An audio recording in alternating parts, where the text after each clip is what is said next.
Welcome to Oxford News This Week. I'm Elgin Nichols. And filling in for Terry Stiles this week, I'm Julie Hogan. What do you mean we can't have our boss back? And it's an election year, as if you didn't know, but would you like to run for local office? Learn about these stories and others. The Oxford News begins right now.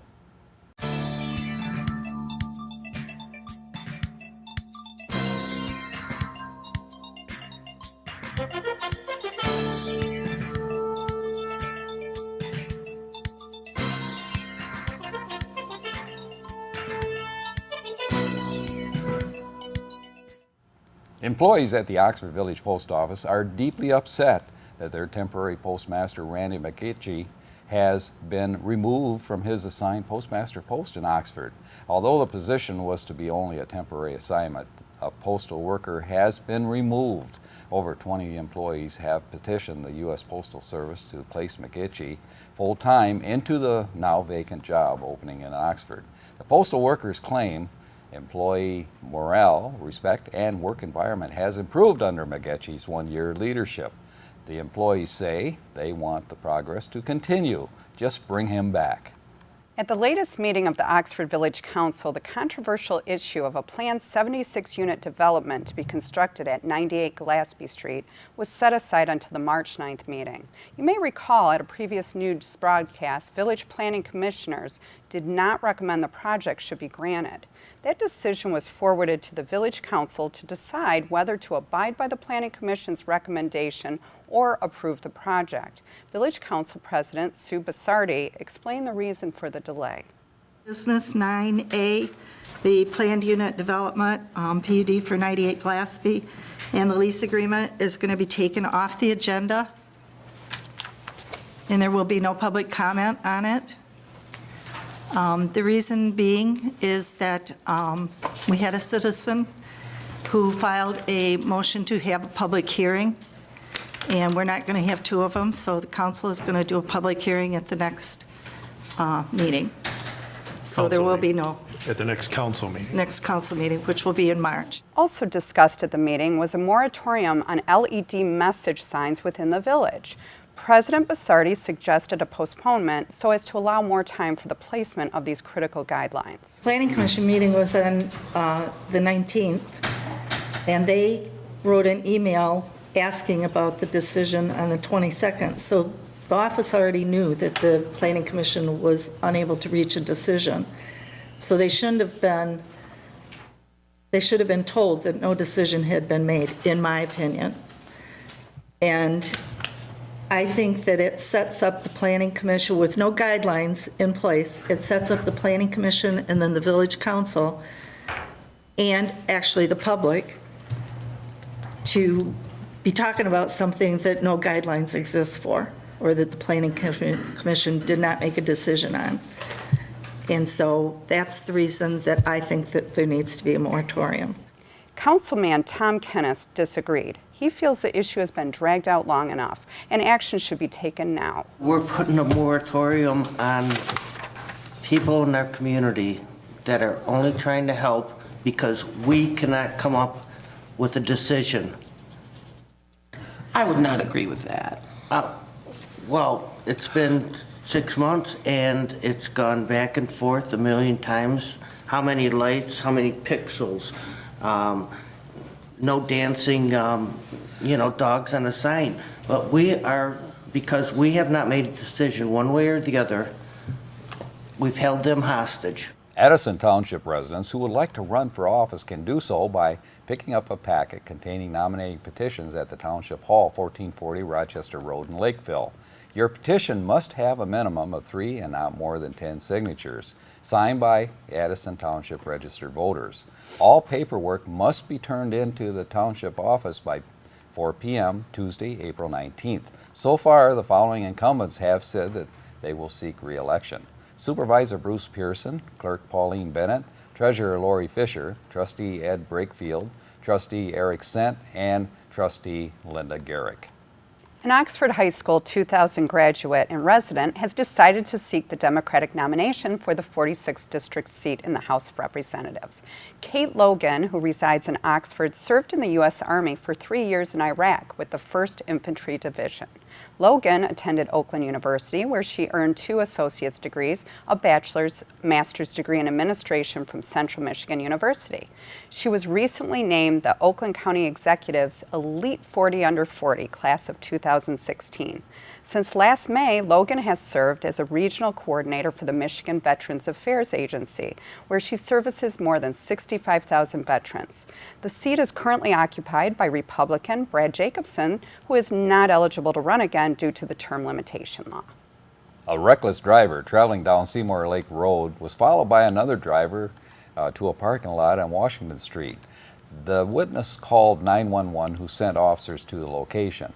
Police approached the car and asked the young male driver for his license. When the officers ran a computer background check on the man, they discovered an outstanding warrant for his arrest. He was handcuffed, arrested, and transported to the Metamora Police Department for further processing. Officers spotted a Pontiac minivan parked across the median at North Lapeer Road and Market Street. When officers approached the van, they found a white male slumped over the wheel. The man was asked to get out of the vehicle, but he had major difficulty standing. A breathalyzer test read 0.279%. To qualify as classification super drunk, an individual needs a 0.17 reading. This guy was way over the limit. He was taken to a local hospital for additional testing, then confined to the Oakland County Jail. And a resident called police to a Bay Point, Oxford residence when a woman visiting the home suddenly became unconscious. When the officers arrived, they found the woman intoxicated with alcohol. When the woman was finally coherent, she refused to be admitted to the local hospital, but instead asked officers to take her to a nearby relative's home. Oxford Village Police went to an East Burdick Street location on a complaint that a male bike rider drove through the homeowner's backyard. Although there were tracks in the grass and snow, there appeared to be no property damage. The bike tracks led to Glaspie Street, where officers were unable to follow the subject's trail. Local police ticketed a driver who was parked in a handicapped parking space at a local business. The officer could not locate the violator. Remember, parking in a handicapped parking spot illegally can cost you big bucks. Oakland County Sheriff deputies were called to Hunter's Rill about receiving telephone threats to the home. The resident told police both her daughter and boyfriend are drug users. The boyfriend texted his girlfriend's brother telling him he was coming to the house to get drugs he believed the brother had in his possession. The man threatened to beat the brother up. Officers asked the brother to arrange a meeting with the couple at the main entrance of the house development. When the couple showed up to get the supposed drugs, officers greeted the two with lots of police cars and lights. It turned out the man had a suspended driver's license and the girl had an outstanding arrest warrant. When officers searched the couple's car, they also found drug paraphernalia and a loaded handgun. Both were arrested and transported to the Oakland County Jail, where the case continues to remain open. Officers checked a suspicious car containing 2 men parked on Crawford Street. When police knocked on the driver's side automobile window and the driver lowered it, officers immediately smelled the strong scent of marijuana. Upon search of the vehicle, marijuana was found and police arrested the two on possession charges. Well, Julie, lots of things going on here in Oxford. What is going on in Oxford? It's crazy. It sounds like you're missing out on all the fun where you live. I was going to say, I have to tell everyone, things are very quiet in my neighborhood. I don't have any of those problems. I'm just trying to sit and watch my American Idol and have fun, and that's my way of having fun, you know? Well, it just shows you out there that, you know, the things that go on in this village that people would have no idea if it weren't for That's true. OCTV. Very, right? very true. So I guess we are doing a good job. Excuse me, I'm sorry. I'm harnessing a cold. I'm trying to get over it. it's And I'm all right, hoping to have a recipient. No. That's it for Oxford News this week. If you want to learn more about these stories and others, stop by your local store and pick up a copy of the Oxford Leader newspaper. Better yet, catch us right here on OCTV, Charter Channel 191, and AT&T Channel 90. And coming up next on OCTV, Oxford Sports with Jamie Hughes, and catch Oxford School News with John Ochins. Also, join Dave Kinney with Auto Talk and Science in the News. I'm Julie Hogan. Next week, Terry Stiles will be back. But remember, this is Oxford News This Week, where we bring your news closer to home. And I'm Elgin Nichols. Remember, always be kind to your friends and neighbors. And thanks for watching.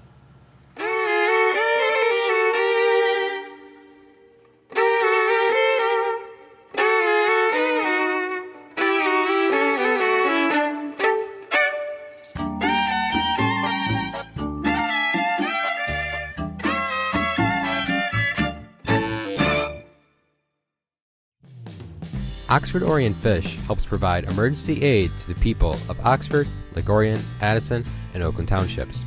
One of the only self-served food banks in the state, Oxford Orient Fish provides once-a-month food supplies based on the size of the family. To donate, volunteer, or to find out more, call Oxford Orient Fish at 248-628-3933 or go to their website, oxfordorientfish.org. Oxford Orient Fish, neighbors helping neighbors. Welcome to Science in the News. I'm Dave Kenny, and these stories are taken from the publication New Scientist. In our first story, hey kids, there's a new music teacher in town.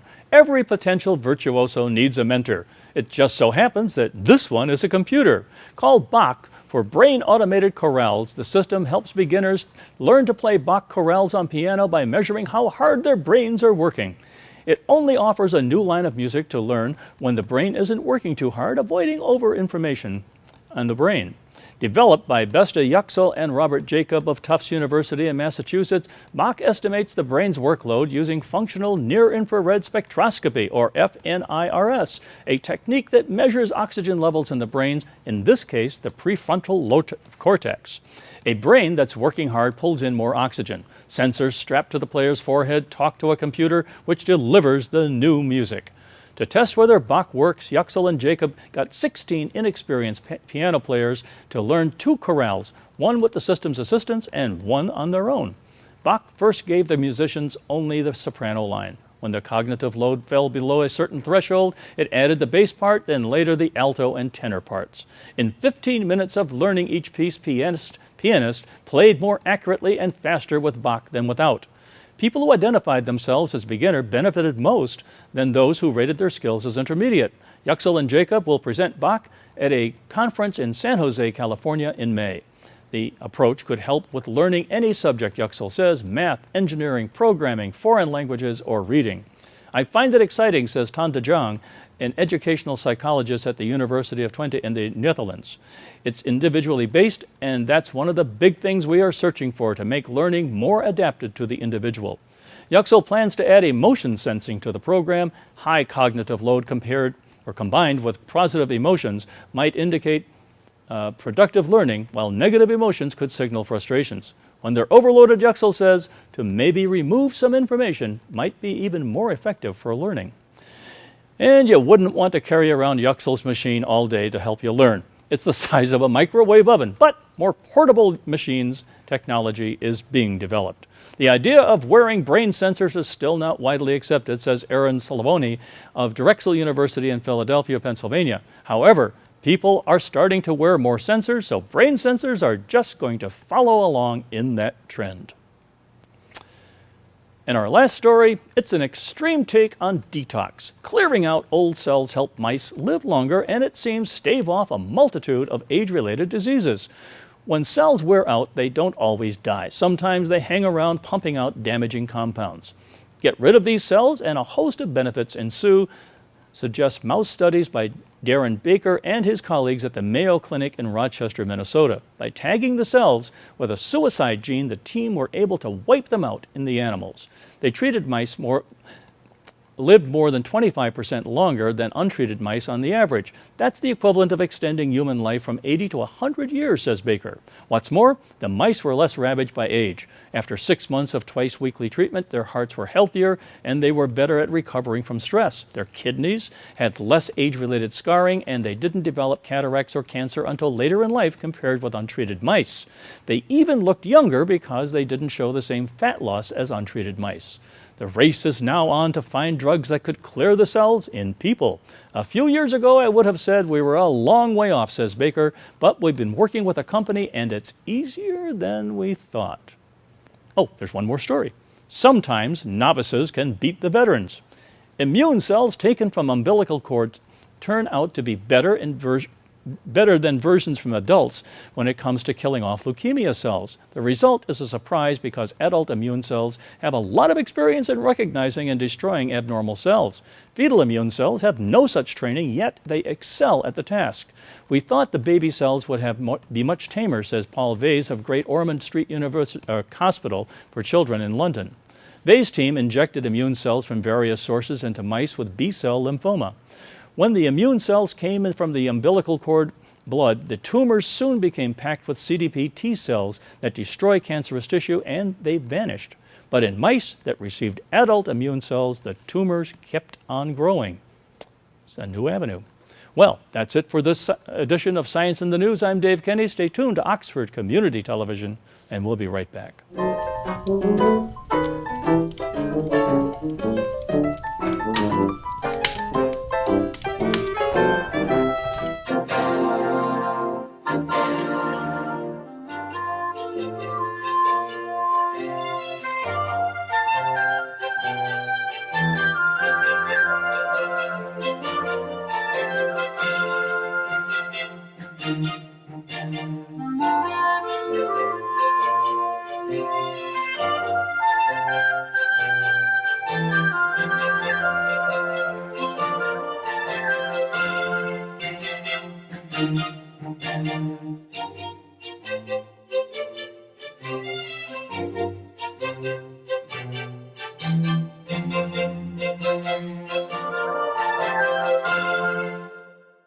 I'm John Ochins, and welcome to the Oxford Wildcat School Update.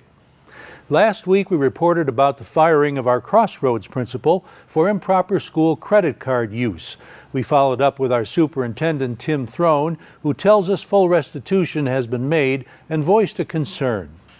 If somebody has a district credit card and they choose to use it inappropriately, I can't stop that. What I can do is ensure that we've got the procedures and policies in place to make sure that we catch it in a timely basis, and that we constantly remind our administrators to use it properly. We mentioned a while ago that this is the year of the strategic plan. Surveys have gone out to some in our district to help with this. Tim tells us more. We have a student survey for students in grades 6 through 12. We have a parent community survey. We have a teacher only survey, and then we have an all employee survey. And we've done these surveys in the past, so it's not like we're doing something totally new. These are nationally normed surveys, so we can see how we stand in regards to responses from our different constituents, in regards to nationally how they are responded to. And I think it'll help us document those areas that we've made strides and those areas that maybe we need to continue to look at. Oxford School Superintendent Tim Throne. The weatherman came to Daniel Axford last week. Meteorologist Rich Pullman from the National Weather Service Station in White Lake paid our kids a visit. He explains the purpose. Talk about weather safety. So when the severe weather events happen, that one, they're not scared of them, and two, that they can act in a way that can get them to safety, and also to engage their parents, to make sure their parents know about weather safety. I noticed you were talking about the weather radio. That's a pretty important thing, isn't it? Weather radio is really so important, it should be in every home. It should be just as important as a smoke detector. That's Rich Pullman from the National Weather Service. February the 10th was a big day for the Oxford High School Music Department and local jazz aficionados. Jazz pianist Kenny Barron came to town as part of a Michigan State University jazz program. It started with a clinic for our jazz band students in the afternoon and ended up with a concert in the evening. Max Colley III is jazz events coordinator for MSU. He explains the visit.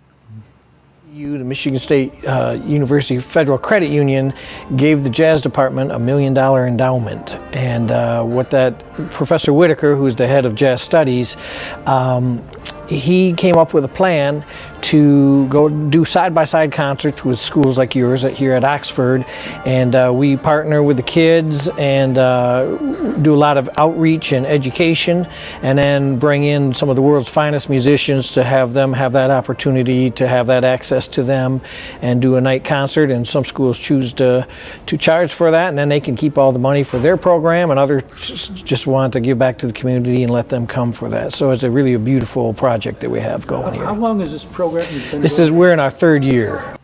I asked him if they gave him a tough time getting artists for this sort of thing. Not too much. No, they're always eager to join in. So. Because I know Kenny's got a busy schedule. He's going to Europe after this, and he's... Right. That's the main issue, is just trying to have them fit it into their schedule where they can take a week off. But you know, this is music that's passed down from generation to generation. That's how they learned, is somebody helped teach them, and so they're really eager to help others learn this music, jazz. Our jazz band, 2 MSU Jazz Octets, and of course Mr. Kenny Barron himself were featured. During the afternoon clinic, our kids had an opportunity to ask Barron questions, and he even played a jazz number for them. Keep an eye on our schedule. We will be broadcasting the concert here on Oxford TV. You can see it on Sunday, February 21st at 1:30, and during the following week at 4 p.m. on Charter 191 and AT&T 99. That's the Oxford School Update for this week. This is Oxford Community Television, keeping it local.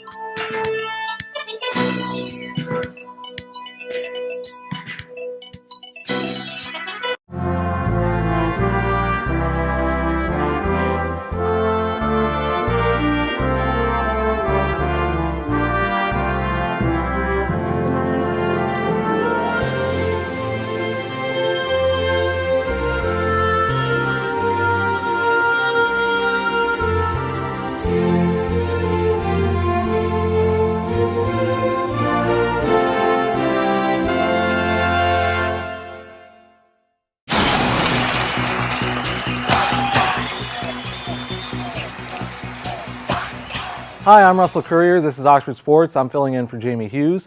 The Wildcat varsity boy bowlers kept their undefeated record intact last week by defeating Ferndale 27-3. Off the bench came Carter Anilick and Tanner Kartner. Anilick filled frames and won his match 172-144, and Kartner tossed 5 strikes in a row to spark a team comeback. Luke DeLong also threw 5 of the last 6 strikes to help get the win. The Wildcats trailed by 70 pins, then rallied to win Game 1 and the match 909-869. Eric Armbruster, 229, and Kartner, 225, led the way in Game 2. This improves the team's record to 10-0 for the season. The Wildcat Grapplers secured their 10th consecutive league title during the February 5th OAA Red Division League Championship held at Stony Creek. However, this year's title is being shared with rival Clarkston.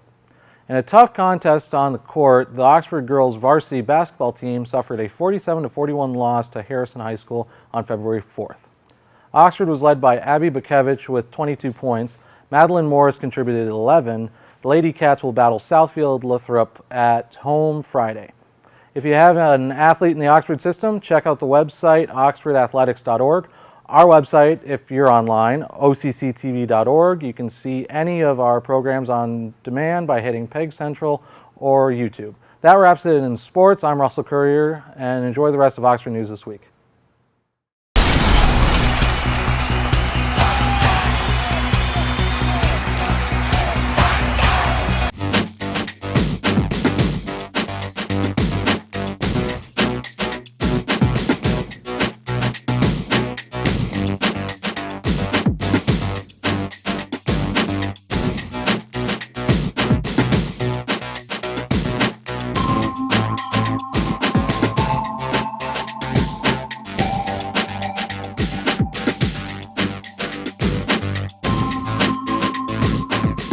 Welcome to this edition of Auto Talk. I'm Dave Kenny, and these stories are taken from the publication Automotive News. In our first story, the Chevrolet Trax will get a new face and freshened interior for the 2017 model year, an effort to stay ahead of a slew of newcomers in the burgeoning market for subcompact crossovers. The 2017 Trax, unveiled at the Chicago Auto Show, adopts the same front end that has been migrating across Chevrolet's lineup, with a wider, deeper grille connecting to sleeker headlights that wrap around into front fenders. It also gets a more sculpted hood as well as LED lighting in the front and rear on higher trim levels. Inside, a decluttered center stack features a new 7-inch touchscreen with the latest version of Chevrolet's MyLink infotainment system, framed by glossy black trim. Chevrolet is also adding the Apple CarPlay and Android Auto interfaces, which have been added to several vehicles across General Motors' lineup over the last 6 months. New safety features include side blind zone alert, forward collision warning, and lane departure warning. The freshened tracks will go on sale in the fall. In our next story, while Uber and other ride-sharing services are evaluating self-driving cars, the biggest user of autonomous vehicle fleets may turn out to be the U.S. Army. The Army, which has hundreds of thousands of vehicles, has been testing convoys of driverless vehicles that follow a truck driven by a human. Initial tests involved as many as 10 vehicles equipped with cameras, radar, and onboard computers to identify potential road hazards. The Army wants to learn whether such convoys can ease the workload of drivers, a major priority during wartime when equipment is transported around the clock. One vehicle drives and a number of vehicles can follow, says Paul Rogers, director of the Army's Tank Automotive Research Development and Engineering Center in Warren, Michigan. You won't need as many drivers, he says. You see commercial truck operators driving similar platooning projects at highway speeds, he says. This summer, that is, the Army plans to take the next step with a road test of vehicle-to-infrastructure road links for a truck convoy of at least 4 vehicles. Each truck will transmit its speed and location to roadside units, which in turn will supply the trucks with data such as lane closures and speed limits. For the road test, a stretch of I-69 in Michigan will have roadside transponders. The transponders, which will cost about $5,000 apiece, will have a range of about 328 yards. If the driverless convoys prove to be practical, the Army hopes to retrofit its vehicle fleet with a package of radar, cameras, and onboard computers. The bottom line, Cadillac and Mercedes got a burst of publicity when they announced plans to install vehicle-to-vehicle communications on their cars. But the technology could get a bigger boost this summer when a convoy of olive-drab Army trucks rumble down Michigan highways. And on the recall front, General Motors says it is recalling 473,000 pickups and SUVs in North America because brake pedals could fail due to a faulty nut. The automaker is recalling 2015 to 2016 Chevrolet Silverado HD, GMC Sierra HD, and Chevrolet Tahoe police vehicles in the United States and Canada. GM says the brake pedal pivot nut may become loose, causing the brake pedal to be loose or inoperative. There are no reports of injuries or crashes. Dealers will inspect the bolt to determine if the vehicle has already received a fix added during production. If not, dealers will add adhesive to the nut and reinstall it.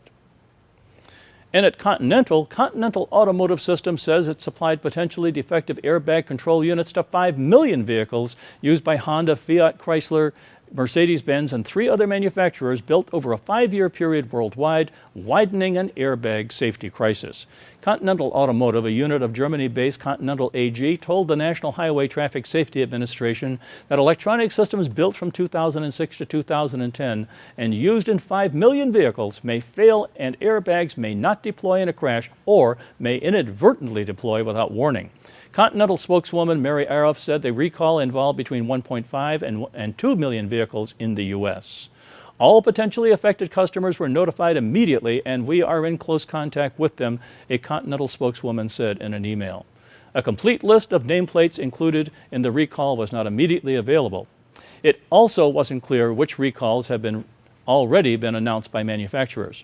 To date, 14 automakers have recalled about 25 million vehicles for airbag inflators made by Takata Corporation that could rupture, emitting potentially deadly metal fragments. Well, that's all for this edition of Auto Talk. I'm Dave Kenny, and as always, may the wind be at your back as you cruise down Life Highway. Stay tuned to Oxford Community Television, and we'll be right back.